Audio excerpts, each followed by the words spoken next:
Hey folks, JG here, CEO of Visture Property Management and Visture Property Group, and recently I did this pretty awesome speaking engagement. I spend a lot of time educating real estate investors from actually around the globe on how to get the most out of their portfolios, how to get the best return on investment, how to manage their properties with excellence.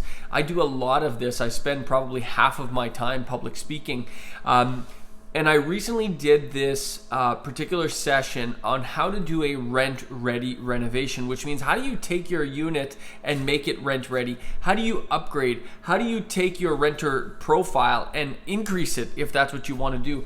You know, if you know your place needs some love, it needs some TLC, what do you do and how do you even go about it? How do you plan it out properly so that you're not wasting money, but rather you are properly investing this money so it provides you a good and adequate return on investment and at the same time saves you headache and also attracts a better renter profile, also rents your place faster for top dollar and overall appreciates your property. How do you do this?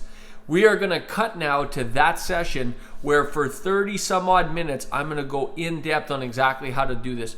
After you watch this, folks, if you have questions, we'd be happy to help you at Visture Property Group and Visture Property Management. Take a look and see what you think.